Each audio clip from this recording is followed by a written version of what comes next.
I greet you all my people again. Today, again, we have a very important tips to share with you. This tips is talking of altar. There is one of the videos I made, the effect of altars in the life of your children. How altar can destroy the future of your children, even your own future. Today is another way why you must have an altar. Why you must have an altar. First of all, what is an altar? An altar is a place where you arranged spiritually for yourself. It can be in your room. It can be in a separate room. It can be in a separate place. It can be in your sitting room. As far as you made a separate place and call it a place of prayer or a place of meditation or a place you communicate to the spirit world, is an altar. Now, what is important of altar in your life? First of all, you have to make sure that the altar you have is a positive altar. Some people have created negative altar for themselves, where they go to destroy people, where they go to make evil affirmation on how to destroy humanity. It's an altar. It depends on what you are doing there. But today I'm talking of positive altars, which is very important in our lives. When you have a positive altar, you have an altar for yourself. It will help you to fight your battle. It will help you to stand against the negative altar of this world. Because there are too many negative altars. And when you don't have altars at all, when these negative altars stand to fight you, how do you protect yourself? Sometimes because you have been preparing and nurturing yourself spiritually, the altars of an enemy might not harm you. But when you have the altars, a place, a separate place, where you can make some prayers, where you can do some spiritual works, where you can sit and meditate, where you make it a special place, where you go to talk to the spirit world or the universe or to the Almighty. Even when you don't have an altar, your altar can be in your heart. Your heart can be your altar. But it's also very important you have a special place where you speak to God. That's why we have churches. And even in churches, there is a place we call altar in many churches. Remember, likewise in your own house, you have to have a special place for prayer. That special place you made for a prayers, you made for spiritual work, you made for meditation, for one thing or the other that is special in your life. It is called an altar. There is altar in your heart, but it's very good that you have a special place also, because everybody has altars in his heart. A place you store things, a place you can use to make affirmation. But when you have a special house, a special room, a special corner that you can say, this is my altar, it's also very powerful. You will see the moment you sanctify that particular room or that particular place and call it an altar. I'm going to tell you in the next video how you can prepare your altar. But today we are talking of the importance of altars and why you must have an altar. That special place where you do your spiritual work. That special place where you can sit and meditate. That special place where you can call all your guidance angel to come and sit with you. They have seat, they have portion in that place where they can sit and communicate with you. That altar is very good, it's very important, because there you do all your spiritual works. There you do all your meditations. There you speak to the universe for them to know what you want to do. Altars are very good.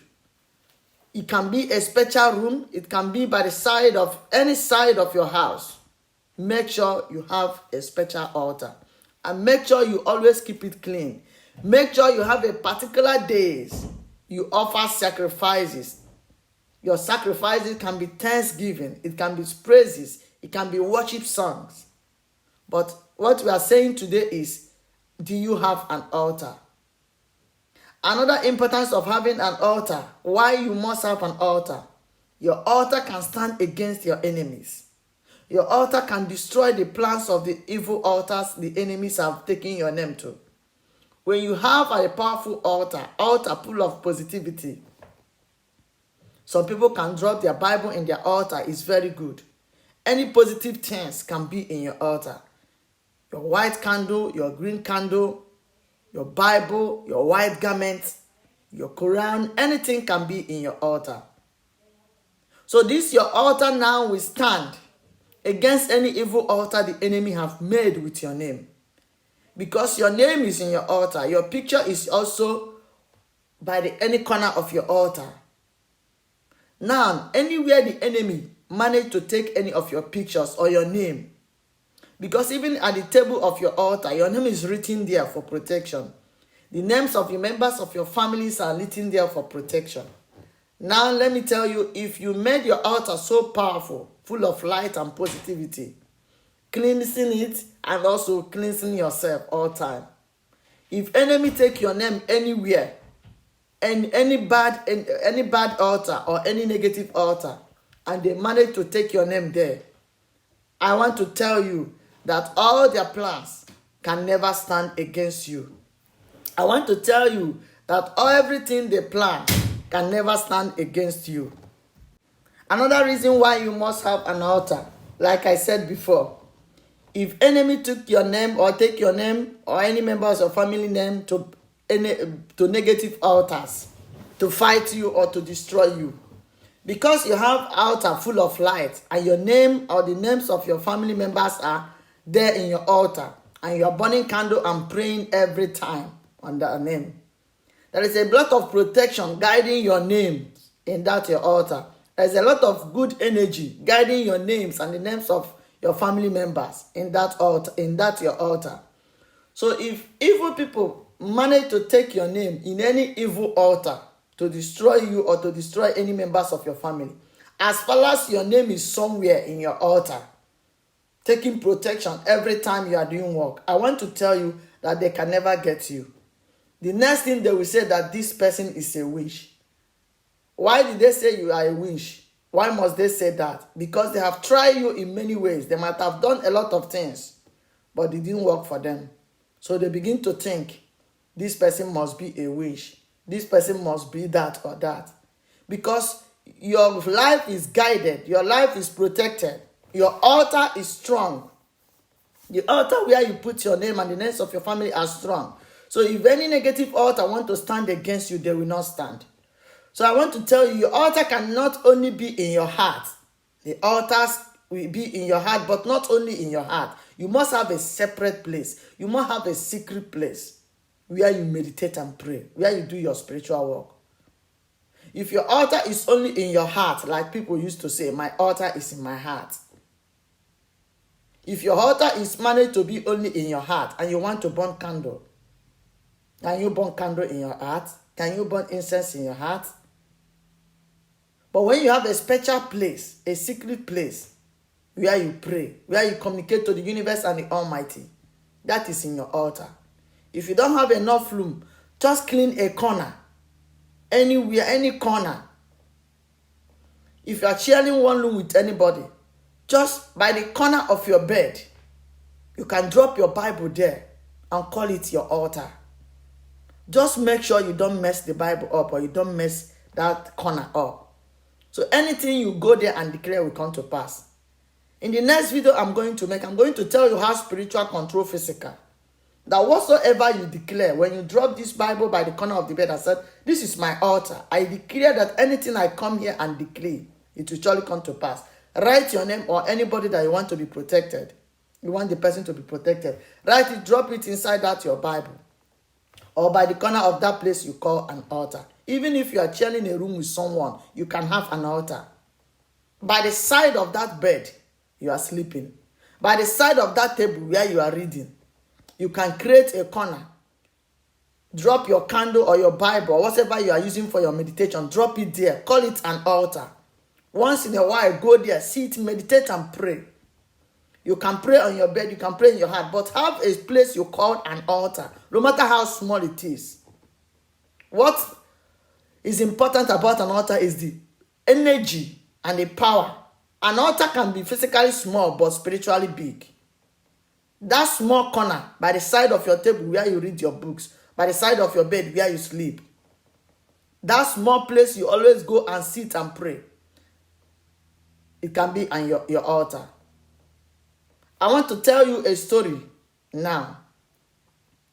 A boy served a man, his uncle, and his uncle had an altar in their sitting room where he always burn candle and pray. He said it's time for this young man to settle him. But the uncle doesn't want to settle him. Rather, he wants to go and get married. And the boy said, anytime his uncle finished praying in his altar in the sitting room, he always had him talking God to give him a good wife that he wants to marry. He said the moment the uncle finished that prayer and go to the shop for his normal business, he will go back to the same altar where the uncle kneel down and pray, and kneel down in that same direction and tell the universe, may you never give him a wife. He has to settle me first before you Almighty could release a good wife for him. May he never see any woman to marry until he settled me. He went back to the same place that man knelt down to pray, in the altar of that man. And tell me what happened. Until one day, this man managed to come in contact with a great spiritualist at his place of business. And the spiritualist told him, what is your prayer point? He said, for God to bring out a good woman he wants to marry. He said, this woman is waiting for you, but something is happening in your house, in your altar. Someone you have to settle. Someone who has served you for 7 years, you need to settle. Who is going to your altar praying after your prayer of marriage. I'm giving you this message not to fight the person, but to settle him. Because the prayer he has made there has been accepted instead of your own. So settle him and you have a good wife. The man said he summoned courage. On December of that year, he settled that young boy. And 2 months later, he found a good wife. Power of an altar. The man made a prayer there, and the universe had this prayer of giving him a wife. But somebody went to the same altar and made also another prayer. You see the power of an altar. Who knows if the young boy does not go to that altar to repeat, to change that prayer. Maybe he said this in his heart, only the altar in his heart, because he had been saying it in his heart, and the young man keep praying. But that day, he decided to be going to the same place the young man is going, because he knows that that altar might carry power. What are we trying to say? You must have an altar. The altar that when the enemies want to attack you, your own altar will rise against them. That's why some people used to pray, any altar standing against me, any altar standing against my name, against my family, let that altar catch fire. What altar are they talking about? Physical altar that man have made and inflict power there and call the powers of Almighty and universe to come and dwell there. It's not the altar of the heart, but the physical altar human beings have made. And they said, let that altar catch fire. Let everything they made against me in that altar be destroyed. When you make this type of prayer in your own altar, also sending your altar against evil altar, it works. This is one of the benefits of having an altar. You can make altar anywhere. Don't say my room is too small. I'm sharing with someone. I've told you, no matter how small it is, what matters is the energy and the power you drop there. You can just drop your Bible or whatever you are using for your prayers. By the corner, make it clean. Drop a chair there or a small table. Call it an altar. Start from somewhere. It doesn't matter how small it is. But the power it can carry, as far as you are cleansing it, purifying yourself, cleaning that altar, respecting the altar, making prayers there. The power that altar might carry might be bigger than the power of altar in a particular church can carry. Our next video, again, I'm going to talk about the mystery of a secret altar. Why you must be careful to many altars you put your leg, or altars people take you to. Many of you have put your leg in people's altar without knowing the covenant that is guiding that altar, without knowing the secret behind that altar. If that altar is eating human blood once in a year, or cow or goat or fowl once in a year, you match your foot there in that altar. The moment you enter a negative altar, you have absorbed the negativity of that altar. This is another video we are going to make. So this video today is telling you why you have to have an altar. When you have this altar, pray there, meditate there, do your spiritual work there. A special place for an agreement. A special place for a special prayer. A special place you can meditate and pray. It's good to have an altar. Subscribe to this my channel. Send this video to your friends. The next video will be very powerful. Thank you and have a nice day.